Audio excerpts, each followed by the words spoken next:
Hello, and welcome to a head full of tales. And this one is called The Elves and the Shoemaker. Now, there was once a shoemaker who lived with his wife in his shop. And they were very, very poor due to no problem of their own. They only had one piece of leather left. Oh, wife, what am I going to do? After I've made these pair of shoes, that's it. We'll have nothing less to sell. We're going to be very poor, I'm afraid. Oh, don't worry, dear. Something will happen. Some good fortune will come to us, I'm sure, she said, and kissed him on the cheek. So the shoemaker cut out the leather into what would be a perfect pair of shoes once they were sewn together and nailed and hammered and glued. And with that, they took each other's hand and went up to bed to go to sleep. Now, I don't know what happened during the night, but when the shoemaker came down, and with the wife, he went, "Wifey, come here." And there, on the shoeman's work table, was a beautiful pair of shoes. "Wow," said the wife. "When did you make these?" "I didn't make these. Look at the stitching. It's perfect. Not a bit of glue missing. Cool. Whoever made these are they're almost as good a craftsman as me." He was so impressed with the shoes, he put them straight in the window. And it wasn't long before a gentleman saw them. "Oh, what a very good pair of shoes," he thought, and walked into the shop. Ding dong. "Excuse me, sir, I'd like to buy those shoes." And he paid the shoemaker twice of what he was going to charge. "Wow," said the shoemaker. "Thank you, sir," and doffed his cap. Well, he went to get some food and a little bit more leather. In fact, he had enough leather now for 2 pairs of shoes. Now the day had got on a bit, so he cut out the leather and he put a glass of milk and some biscuits down, because in the morning he might be peckage. He knows he gets very hungry while he's working. And then, with wifey, hand in hand, they went to bed and went to sleep. Now, the next morning, when he came down, he opened the door, and there again, there were 2 more pairs of shoes, even finer than the last pair. Wow! And he looked at his milk and his biscuits, and they had gone. But the shoes were so beautiful, it was a small price to pay. "Wifey!" "Yes, dear?" "Are you sure you're not making these shoes in the middle of the night? Maybe you're making them in your sleep, dear." "No," said the shoemaker. "I haven't been down here, I'm sure. And I have got no milk round my lips, so it wasn't me who drank the milk, and it definitely wasn't me who ate the biscuits. I remembered that." So he took the fine shoes again, and he put them in the window. And then a lady came and bought the lady shoes and gave him twice the price.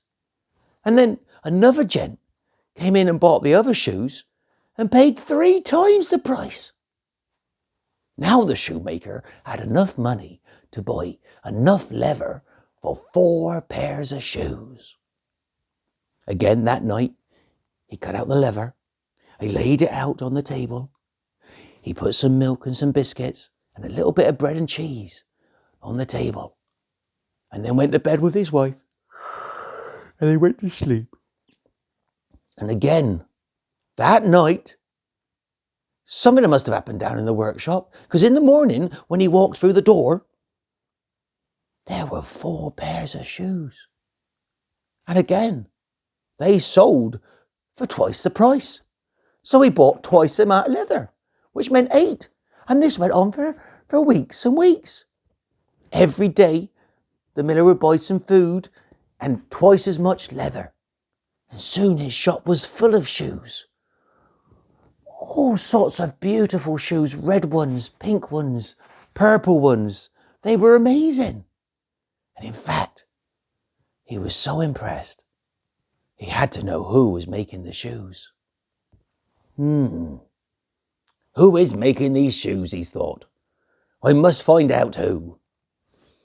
So he asked his wife, "Wife, how can we find out who's making these shoes?" "Oh, it's simple," she said. "We'll hide in the wall, the storeroom, and then we'll look into the workshop and we'll see who's making the shoes." And so that night, the shoemaker and his wife hid in the shoe shop. They were in the storeroom and they looked through the window. And what should happen? The door creaked open. "I'm sure I locked that." "Be quiet," said his wife. And in walked 2 elves. "Oh, look, there's bread and cheese and bananas today," said the elves. And they started eating their food, and they drank their milk and a little bit of water which they had left. And then they saw the lever. "Yay! Let's make shoes!" Now the wife tapped her husband on the shoulder and said, "Look what they're wearing. They're in rags. Oh, the poor things, they must be freezing at night."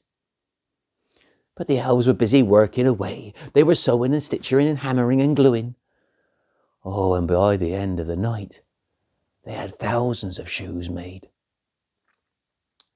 Well, the shoemaker had a tear in his eye to see them work so well and for so little.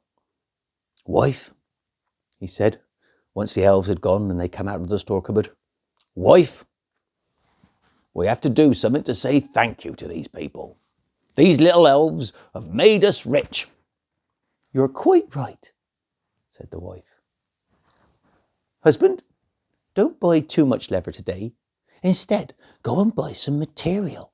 Buy the fanciest silks and the most loveliest leathers, and I will make them a pair of beautiful costumes." "Oh, all right then, wife. I'll do that." And so that day, he sold some shoes, and with the money, he bought some lovely, lovely bits of material, and he brought bits of leather, and the 2 of them, he made tiny shoes, and she stitched the beautiful clothes, lovely woolen jumpers, lovely shorts and trousers and socks. Oh, and a wonderful hat. And that night, they laid the clothes on the table with even a bit more food, and they hid in the storeroom. The door opened. In came the elves, ready to work. Oh, look at this jumper. Look at this jacket. Oh, these trousers. Oh, these stockings. Real clothes, said the elves. And they quickly put on the clothes. Looked in the mirror. We look smart. We're proper gents. Oh, yes. We can work anywhere now. So they wrote a little note saying thank you. And they skipped out of the workshop. And they were never seen again. But the shoemaker and his wife were so rich, so wealthy, that they didn't need to worry about money again. And the shoemaker was quite happy making the shoes himself. After all, it's a job he enjoyed in the first place. And they lived happily ever after.